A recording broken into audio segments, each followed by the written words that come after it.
5.1 में आपकी जो है ये है समांतर श्रेणी। समांतर श्रेणी,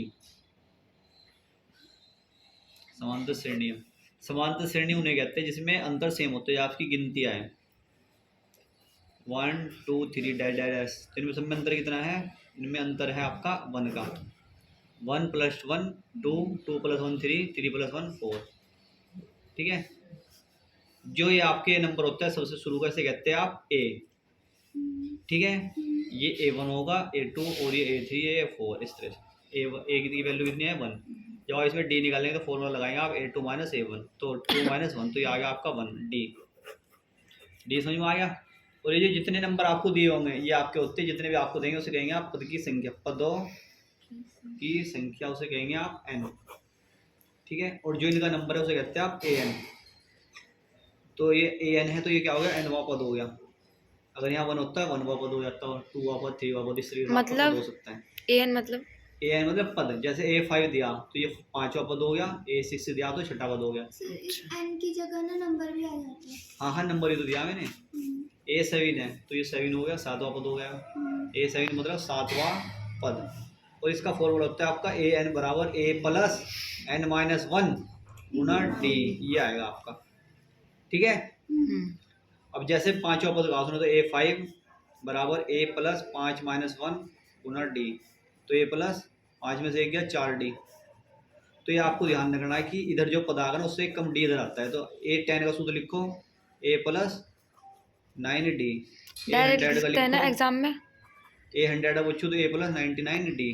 तो ये फॉर्मूला आप बना सकते हो, इसमें से एक d कम करके आप लिख लेंगे। 100 है A तो यहाँ उधर 99d हो जाएंगे। ठीक है, इसलिए सर एग्जाम में इसे लिख के डायरेक्ट या फिर इसे लिख के डायरेक्ट? डायरेक्ट यो भी लिख सकते हो, चाहे लगा लो। हाँ, ये लगाओ ज़्यादा बढ़िया। जैसे क्वेश्चन दिया इसने, मैं एक पॉइंट करा देता हूँ 5 पॉइंट के। जैसे इसका फर्स्ट क्वेश्चन है, सेकंड क्वेश्चन का A की वैल्यू है 10 और D की वैल्यू भी है 10 आपकी।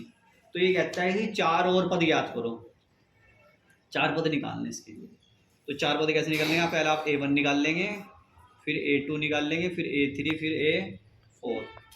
A1 का फॉर्मूला, A1 किसे कहते हैं? A को ही कहते हैं। तो एक A1 कितने हो गए? 10 हो गया। A2 का फॉर्मूला होता है A + D, तो ये हो जाएगा 10 + 10, 10 और 10 20। ऐसे A3 का फॉर्मूला हो जाएगा A + 2D, 10 + 2 × 10, इन्हें प्लस कर देंगे आप 10 + ये, तो ये आ गया 30। A + 3D, 10 + 3 × 10, तो ये आ जाएगा आपका। इस तरह से आपको ये 4 पद निकल गए। आप यहाँ लिख देंगे अतः 4 पद कितने आ गए? 10 20 30 और 40।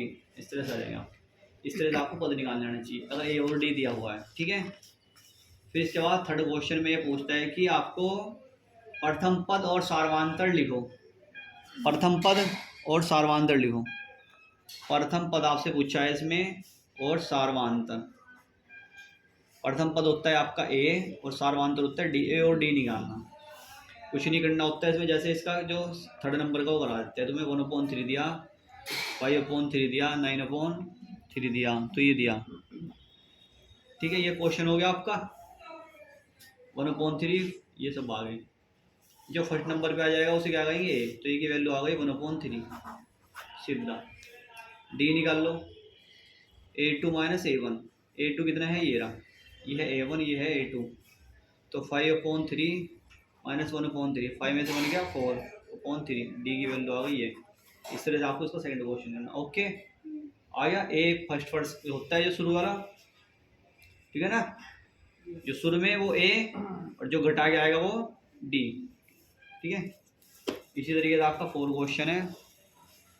इसमें पूछा है आपको सार्वधातुक ज्ञात कीजिए और 3 और पद निकालने। पहले तो आपको सार्वधातुक निकालना और फिर 3 पद और निकाले। जैसे 2 4 8 16 दिया, ये दिया।